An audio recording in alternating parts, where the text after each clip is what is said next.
To People to People. I'm Micah Mater. Let's get started. We've all heard and seen the pictures of young black men and women in the 60s and 70s dressed in black with their fists raised. Maybe you've watched a movie about the Black Panthers. Well, our first guest lived it. Elmer Dixon helped found the Seattle chapter of the Black Panther Party. He tells his story in the book Die Standing, from Black Panther Party revolutionary to global diversity consultant. He joins us right now. Thank you so much for joining us. And you said you were born in Chicago, so there's a Chicago connection right there. Thank you for having me. Yeah, the Chicago connection right off the bat. I was born actually in the same neighborhood that Emmett Till was from in 1950. Wow. I have a lot of family roots and ties in Chicago. And while I grew up in Chicago, I've spent a lot of time there doing work as a consultant. Well, I know that you grew up, most of your childhood was in Seattle, and Yes. in your book, you talk a lot about your parents and how they kind of instilled in you a civic mind. And you saw what Dr. King back in the early 60s, 62, 61, was it? Yeah, we marched with King when I was 11 in 1961. Do you remember that well? You know, I remember it vaguely. What I do remember are the lessons that we learned both living in a multicultural or a melting pot neighborhood, and the lessons that we learned from our parents. You know, I grew up obviously during the when I say obviously during the civil rights movement. The We call it, I call it, refer to it as an era of assassinations. Mm. Kennedy, who was a ray of hope for Black folks, who Black people thought was going to pass the civil rights legislation, was murdered in '63. The bombing of the 16th Street Baptist Church. My dad actually wrote a poem about upon the death of Emmett Till when I was 5. That was Mm. published in a local Black newspaper. So there was a lot of those kinds of experiences that came both from the neighborhood that we lived in, the fact that my parents played jazz with many of their friends and played my sister and my brothers and I played R&B, but my dad was an opera lover. He went to the Art Institute in Chicago, was an artist and loved opera and all kinds of music. So we got a pretty well-rounded and diverse experience. Sounds a lot like a lot of black families that we don't hear about. We are too busy focused on the violence and the problems that are going on. Is this what led you to become a part of the Black Panther Party and to establish a chapter in Seattle? And the Black Panther Party, I should say, also gets a bad rap.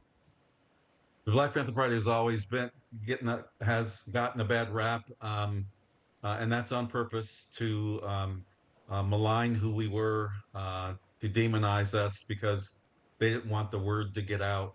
You know, I became a member of the Black Panther Party. I became a revolutionary.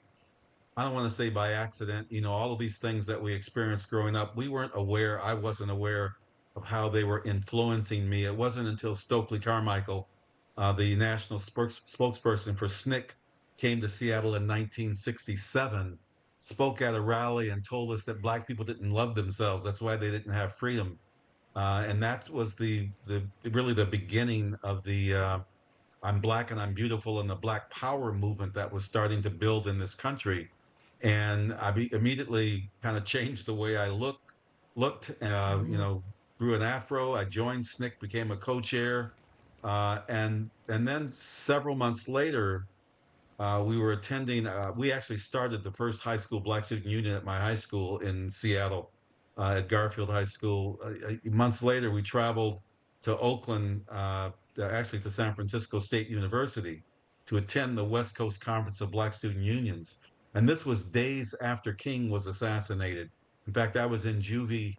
My brother was in jail, Aaron, and several others for an unlawful assembly at another high school where we had gone in and taken over the high school to help them establish BSU. So we were in San Francisco, at San Francisco State, and none other than Bobby Seale, the chairman of the Black Panther Party and co-founder, was the keynote speaker, and he was very mad, um, and mad because 2 days after MLK was assassinated, the first member to join the Black Panther Party, Little Bobby Hutton, was brutally murdered in the streets of Oakland while in police custody. And he talked about, you know, building this revolutionary movement and fighting until our blood runs in the streets. And most of those 400 or 500 students were scared to death.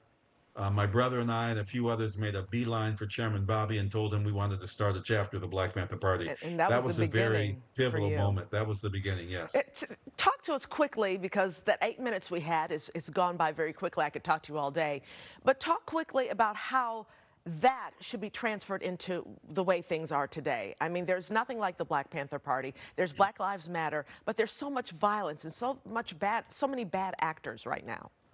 Yeah, the thing that people don't understand, and I'll try to be quick, is that guns were planted in Black communities across this country, including Chicago, in Los Angeles in particular, largely because they had wiped out the leadership of the Black Panther Party in Southern California and in Chicago. They had tried to assassinate my brother and I, and we were the first three chapters that were targeted by FBI actions.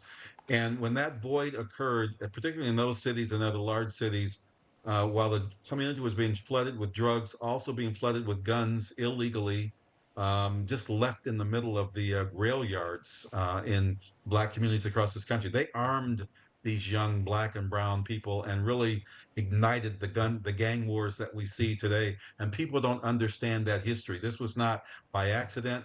Black people did not have the means to bring AK-47s and M16s into the community. This Yeah. was a planned action. And Wow. so the Black Panther Party, for self-defense, we were defending the community, but at the same time, we were building these survival programs to help people survive. You talked Of about, course. Well, Elmer, I how, hate to cut you off, and I hate doing that to guests. And you have so much good information, but we're yeah, running, running long here.